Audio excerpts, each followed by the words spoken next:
नमस्कार साथियों, मैं माधव जादव स्वागत करता हूं आपका अपने चैनल के ऊपर। Welcome to Jadav institute of technology.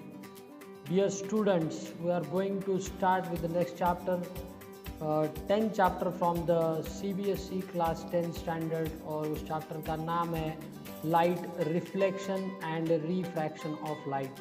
We are going to start the chapter light reflection and refraction of light. यहाँ पे फर्स्ट पॉइंट आप देख सकते हो लाइट के बारे में। What is light? अगर आपको कोई क्वेश्चन किया किसी टीचर ने लाइट क्या होता है, don't give the silly answers कि लाइट एक सोर्स ऑफ एनर्जी होता है जो एक फॉर्म से दूसरे फॉर्म में बदलेगा। तो without giving the silly answers आप टेक्निकल आंसर्स के ऊपर जाइए, और एक फनी चॉकलेट्स के जैसा आपको ये क्रिस्पी चॉकलेट्स के जैसा ये चैप्टर करने वाला हूँ आज। तो What is light? Light is a form of electromagnetic radiation. एक इलेक्ट्रोमैग्नेटिक वेव होता है light, and which makes the objects visible. वो ऑब्जेक्ट्स हमें दिखाई देते हैं। किसी ऑब्जेक्ट्स के ऊपर लाइट इंसिडेंट होने के बाद आप जिस रूम में बैठे हो, आपके सामने जो टेबल है वो टेबल आपको दिख रहा है। Why it is? तो आपको वो क्यों दिख रहा है? क्योंकि किसी ना किसी लाइट वहाँ पे इंसिडेंट हो रहा है, और वहां पे इंसिडेंट होने के बाद वो लाइट रिफ्लेक्ट होगा आपके रेटिनास के ऊपर, उसकी वजह से वो आपको ऑब्जेक्ट दिखता है। तो मेन पर्पस क्या है यहाँ पे इस पॉइंट को बताने का? यहाँ पे ऑब्जेक्ट दो प्रकार के होंगे। जो ऑब्जेक्ट खुद का लाइट खुद प्रोड्यूस करेगा उसी को हम ल्यूमिनस ऑब्जेक्ट बोलते हैं, और जो ऑब्जेक्ट सिर्फ रिफ्लेक्ट करेगा, which does not emit their या which does not produce their own light बोल सकते हो आप, but it can reflect the light which falls on them. जो लाइट उस ऑब्जेक्ट के ऊपर गिरता है, जो लाइट ऑब्जेक्ट के ऊपर इंसिडेंट होता है, उसी को रिफ्लेक्ट करते हैं। That type of object is called as a non luminous object. और ल्यूमिनस ऑब्जेक्ट क्या है? जो खुद का लाइट खुद प्रोड्यूस करेगा, उस ऑब्जेक्ट्स को बोलेंगे ल्यूमिनस ऑब्जेक्ट्स। तो यहाँ पे ऑब्जेक्ट्स हमने देख लिया। Yes, next is electromagnetic radiation या इलेक्ट्रोमैग्नेटिक वेव। होता क्या है? What is electromagnetic wave? तो दोस्तों यहाँ पे इलेक्ट्रोमैग्नेटिक वेव, जैसा मैं बोल रहा हूँ इलेक्ट्रो एंड मैग्नेटिक, तो यहाँ पे दो फील्ड है। पहला एक है इलेक्ट्रिक फील्ड, दूसरा है मैग्नेटिक फील्ड। अगर इसका डायग्राम दिखाऊं आपको तो यहाँ पे देख सकते हो आप, इलेक्ट्रिक फील्ड एक है, दूसरा है मैग्नेटिक फील्ड। यहाँ पे क्या दिखाई दे रहा है आपको? Electric field is shown by the red colour, red colour से दिखाया है, और magnetic field is shown by the blue colour.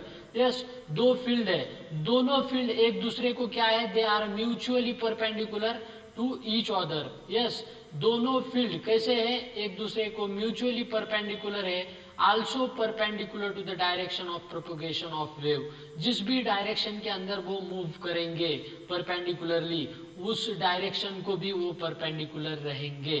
तो that is called as electromagnetic wave. इसे बोलते हैं electromagnetic wave. Next we will see the properties of electromagnetic wave. दोस्तों, ये electromagnetic wave transverse in nature रहता है। पहला point, it is transverse in nature. दूसरा point, it does not require any medium for their propagation. उसको एक medium में travel करने के लिए या किसी भी मीडियम की जरूरत नहीं है, वो किसी भी मीडियम में ट्रैवल कर सकता है। ऐसा भी लिख सकते हो आप, it can travel in any medium, ऐसा भी लिख सकते हो, या it does not require any medium for their propagation. Next is, उसका ट्रैवलिंग स्पीड दिया है, वो वैक्यूम के अंदर स्पीड कितना रहेगा उसका? 3 × 10⁸ मीटर पर सेकंड। यहाँ पे डायरेक्टली 10⁸, 8 टाइम्स जीरोस है तो 10⁸ लिख सकते हो आप। नेक्स्ट, उसका electromagnetic wave depends upon the nature of the medium. वो मीडियम के नेचर के ऊपर डिपेंड करेगा कि उसका स्पीड कितना होगा। Speed of that electromagnetic wave in the vacuum दिया है आपको 3 × 10⁸ मीटर पर सेकंड, लेकिन उसका स्पीड अगर वाटर में होगा तो अलग होगा, स्पीड अगर ग्लास में होगा तो अलग होगा। That depends upon the nature of the medium. Yes, तो यहाँ पे हम इलेक्ट्रोमैग्नेटिक वेव को कंप्लीट किया हमने। Next we are going to see the point that is called as nature and theories of light. तो nature and theory of light होता क्या है? पहला तो नेचर दिया है कि light always travels in a straight line. कैसे ट्रैवल करता है? एक स्ट्रेट लाइन को ट्रैवल करता है। अगर अभी तक आपको ये वीडियो अच्छा लग रहा है तो आप इसको लाइक कर सकते हो, और अभी तक आपको ये वीडियो किसी के माध्यम से मिला है तो you can subscribe the channel, जो कि आपको सब्सक्राइब करने के बाद नए अपडेटेड वीडियोस मिलेंगे। Yes, I have made the syllabus funny for you guys. तो नेचर देखेंगे। नेचर तो मैंने बताया आपको पहला पॉइंट कि लाइट ट्रैवल करता है एक स्ट्रेट लाइन के अंदर। Wave theory of light and particle theory of light, यहाँ पे थ्योरीज है, दो थ्योरीज है। तो पहला थ्योरी देखेंगे वेव थ्योरी ऑफ लाइट। अभी वेव थ्योरी ऑफ लाइट होता क्या है? As the name indicates it consist of wave. एक वेव को कंसिस्ट करेगा, वो कौन सा वेव होगा? इट इज इलेक्ट्रोमैग्नेटिक वेव, जो पहले पॉइंट के अंदर डिस्कस किया था, that perpendicular to electric field and magnetic field, both are perpendicular to each other and also perpendicular to the direction of propagation of wave। उस direction को भी वो परपेंडिकुलर रहेंगे दोनों वेव्स। तो यहाँ पे ये दिया है कि light consist of electromagnetic wave which does not require a medium like solid, liquid or gases for their propagation। उसे किसी भी मीडियम की जरूरत नहीं है, वो हर मीडियम में ट्रैवल कर सकता है। Next is particle theory of light। Particle theory, as the name indicates, it consists of particles। Light consists of particles which travels in a straight line। एक straight line में travel करेंगे at a very high speed और high speeds के साथ। यहाँ पे उसका diagram दिया है मैंने, तो यहाँ पे देख सकते हो diagram of theories of light. Particle theory का डायग्राम दिया है, वेव थेरी का डायग्राम आपको दिया है। यस, एक ग्लास मीडियम से वो पास कर रहा है, तो इसका एग्जाम्पल ले सकते हो पार्टिकल थेरी ऑफ लाइट का। You can take the example, जो अगर किसी का पुराने जमाने का घर है, टीन का घर है, तो आप कंसिडर कर सकते हो टीन में एक होल है। Suppose there is a hole upside of the tin और सनलाइट रेज वहां पे इंसिडेंट हो रहा है उस टीन के ऊपर। तो इंसिडेंट होने के बाद क्या होगा? Some of the light rays will get inside the home. Tin के अंदर होल है तो वो लाइट रेज क्या होंगे? Will emits inside the home, और जब आप उसको you will disturb that light rays with your hands. अगर आप उसको डिस्टर्ब करोगे तो क्या होगा? वहां पे आप पार्टिकल्स देखोगे। यस, तो that will the best example to understand the particle theory of light. Yes, तो नेक्स्ट पॉइंट के ऊपर जा रहा हूं without wasting the time.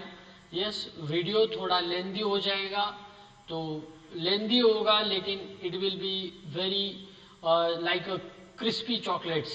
Yes, जो आपको पसंद है। आपका एक फेस्टिवल रहता है और उस फेस्टिवल में आप बहुत सारे चॉकलेट्स खाते हो, ठीक है? वो स्पेशल फेस्टिवल रहता है गर्ल्स एंड बॉयज का, and that festival is in the February month, that is called as Valentine Day। yes, 14 दिन का फेस्टिवल रहता है, 7 दिन का रहता है। कोई चॉकलेट देता है, कोई टेडी देता है, तो यहाँ पे मुझे चॉकलेट देने का बहुत मन पसंद किया, तो यहाँ पे आपके लिए चॉकलेट्स लेके आया मैं। नेक्स्ट पॉइंट हम देखने वाले हैं, that is called as reflection of light. तो रिफ्लेक्शन ऑफ लाइट क्या होगा दोस्तों?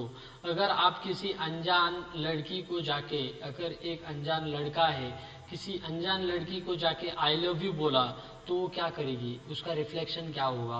वो उसको आई लव यू टू नहीं बोलेगी, कान के नीचे मारेगी। तो that is called as a reflection. Yes, तो वही रिफ्लेक्शन यहाँ पे पढ़ने वाले हो। सेम है वो reflection of light. Reflection of light क्या होता है? यहाँ पे स्पेलिंग मिस्टेक है, FALLS होना चाहिए, ठीक है? Whenever a ray of light strikes or falls on a highly polished surface, it bounces back into the same medium and this is called as a reflection of light। क्या दिया है? एक light है, जो लाइट किसी भी medium के ऊपर गिरने के बाद या पॉलिश सरफेस के ऊपर गिरने के बाद क्या होगा? इट विल गेट रिफ्लेक्ट या बाउंस बैक होगा। बाउंस बैक होने के बाद, and that bouncing back of light is called as a reflection of light। उसी को बोलते हैं रिफ्लेक्शन ऑफ लाइट। अभी रिफ्लेक्शन मैंने बताया आपको, लेकिन रिफ्लेक्शन दो टाइप का होगा। देखो, सरफेस के ऊपर डिपेंड करता है। मैंने यहाँ पे क्या बताया रिफ्लेक्शन का डेफिनेशन, कि ये थोड़ा हटा देता हूं मैं, ये वाला पोजीशन। रिफ्लेक्शन के अंदर बताया कि लाइट किसी भी प्लेन पॉलिश सरफेस के ऊपर इंसिडेंट होने के बाद वो रिफ्लेक्ट करेगा।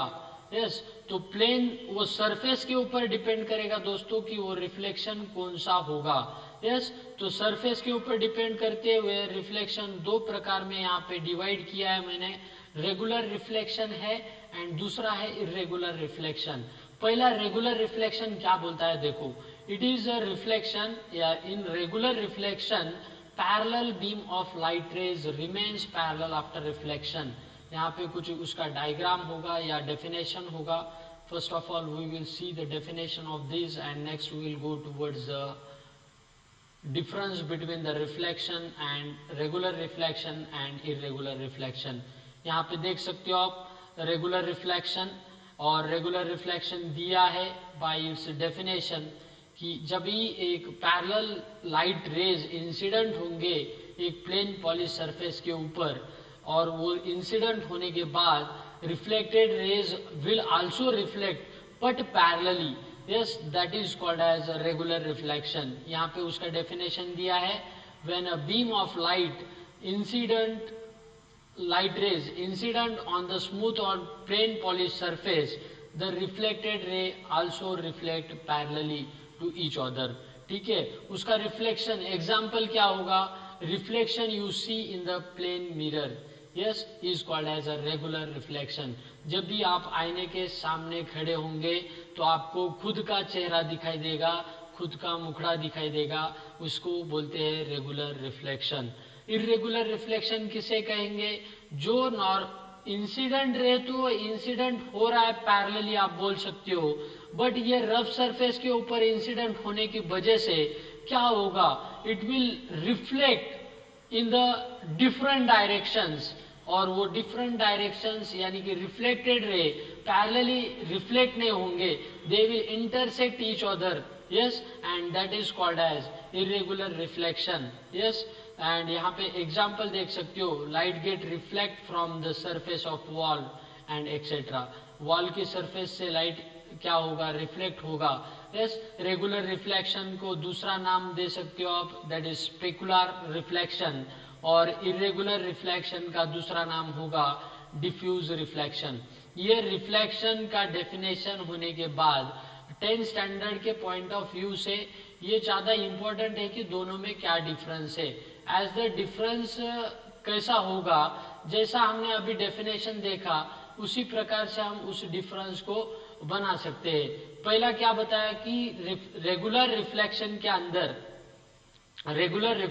अंदर जो भी पैरेलल बीम ऑफ लाइट रे होंगे जो इंसिडेंट हुए थे पैरेलली, वो रिफ्लेक्ट होने के बाद भी पैरेलल होंगे। यहाँ पे दिया है the beam of light remains parallel after reflection.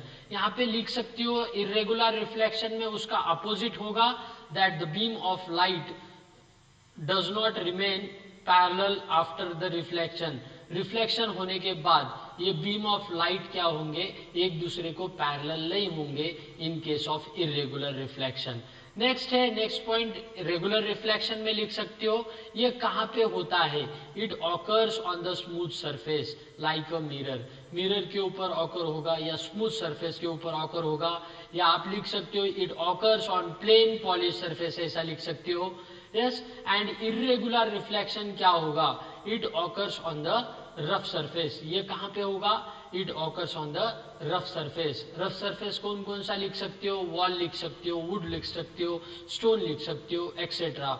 Yes, third point यहाँ पे देखेंगे हम, जो भी इमेज फॉर्मेशन होगा किसकी वजह से होगा, image is formed due to regular reflection. Regular reflection होने की वजह से इमेज फॉर्मेशन होता है, और जब इरेगुलर रिफ्लेक्शन में आप लिख सकते हो कि यहाँ पे इमेज फॉर्मेशन नहीं होगा because of irregular reflection.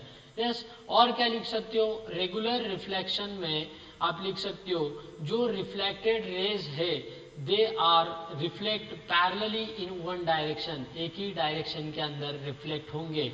But irregular reflection के अंदर आप लिख सकते हो जो रिफ्लेक्टेड रेज है वो एक डायरेक्शन के अंदर ना रिफ्लेक्ट होके they will reflect in many directions. Yes, तो ये छोटा सा कंसेप्ट था रेगुलर रिफ्लेक्शन इरेगुलर रिफ्लेक्शन का, जो कि it is consist with the reflection of light, reflection of point के रिलेटेड था। तो ये बताया आपको। यहाँ पे उसका डायग्राम दिया है, देख सकते हो आप। एक प्लेन मिरर है यहाँ पे हॉरिजॉन्टल फॉर्मेट में, line on a white paper, और ये लाइट रे इंसिडेंट हो रहा है, येलो लाइट इंसिडेंट रे है, और यहाँ पे देख सकते हो reflected ray. Yes, reflected ray is reflecting making an angle of reflection R with the normal. तो यहाँ पे दोस्तों इंसिडेंट रे आ रहा है, रिफ्लेक्टेड रे आ रहा है, नॉर्मल आ रहा है, मिरर सरफेस आ रहा है। तो ये डेफिनेशंस क्या होंगे we will see one by one, ठीक है। तो यहाँ पे देख सकते हो जो कि terms related to the plane mirror या रिफ्लेक्शन ऑफ लाइट है, the terms related to the reflection of light. यहाँ पे मैंने बताया है व्हाट इज इंसिडेंट रे। लेकिन इंसिडेंट रे देखने से पहले आपको माइंड में क्वेश्चन आना चाहिए, सर आप रिफ्लेक्शन ऑफ लाइट पढ़ा रहे हो तो व्हाट इज रे, रे क्या होता है। Sir what is beam, beam क्या होता है। तो वी विल सी दैट रे क्या होगा, जो लाइट को पास करने के लिए जो मीडियम रहेगा, यस, और या जो पाथ रहेगा that is called as a ray. Yes, the path of light is called as a ray, ray बोल सकते हो आप उसको। नेक्स्ट इज, अभी रे तो हो गया, बीम क्या होगा। बीम जहां पे इंसिडेंट रे मैंने दिखाया था अभी in the regular reflection and irregular reflection, यहाँ पे दिखाया था आपको इंसिडेंट रे क्या होता है, रिफ्लेक्टेड रे क्या होता है। तो फिर से यहाँ पे देख सकते हो आप लोग। यस, रे के बाद बीम क्या होगा तो समझ में आएगा। यस, एक सिंगल रे आ रहा है, एक सिंगल रे इंसिडेंट हो रहा है तो उसको बोल सकते हो रे। एंड ये bundle of rays are incident, या नंबर ऑफ रेज इंसिडेंट हो रहे हैं, यहाँ पे देख सकते हो आप। इसको बोलते हैं, जो ब्लू कलर का लाइन दिया है इंसिडेंट रे, यहाँ पे एक से ज्यादा है तो उसको आप बोल सकते हो beam. Yes, it is called as beam. Beam का डेफिनेशन क्या होगा फिर, the bundle of rays is called as a beam, the bundle of rays is called as beam. ये बीम का डेफिनेशन होगा। We have seen the regular and irregular reflection difference between. यहाँ पे terms related to the reflection of light है। तो पहला term है that is incident ray. Incident ray क्या होगा सर, जो रे किसी भी प्लेन पॉलिश सरफेस के ऊपर इंसिडेंट हो रहा है, as the name indicates incidence, तो उसी को बोलेंगे incident ray. The ray which incidence on the plane mirror is called as incident ray. Second क्या है sir, second is reflected ray, the ray which reflects from the plane polish surface is called as reflected ray, उसी को बोलेंगे reflected ray. Yes, next is normal. Simple definition है, इन 5 definition में से आपको 2 डेफिनेशन ज्यादातर पूछे जाएंगे, that is called as angle of incidence and angle of reflection. तो थर्ड डेफिनेशन है हमारा नॉर्मल का। तो नॉर्मल का क्या आएगा sir definition, what is the normal. Sir normal एक डॉटेड लाइन रहता है जो कि परपेंडिकुलर रहता है प्लेन सरफेस के ऊपर, that is called as normal. Normal is a dotted line, dotted है तो क्या बोलेंगे आप उसको, इमेजिनरी बोलेंगे। The imaginary line perpendicular to the plane surface is called as normal. Next होता है sir angle of incidence. Angle of incidence क्या होता है, the angle between the normal and incident ray is called as angle of incidence। जो angle normal और incident ray के बीच में बनेगा उसे बोलेंगे एंगल ऑफ इंसिडेंस। जो एंगल नॉर्मल और रिफ्लेक्टेड रे के बीच में बनेगा उसे बोलेंगे एंगल ऑफ रिफ्लेक्शन।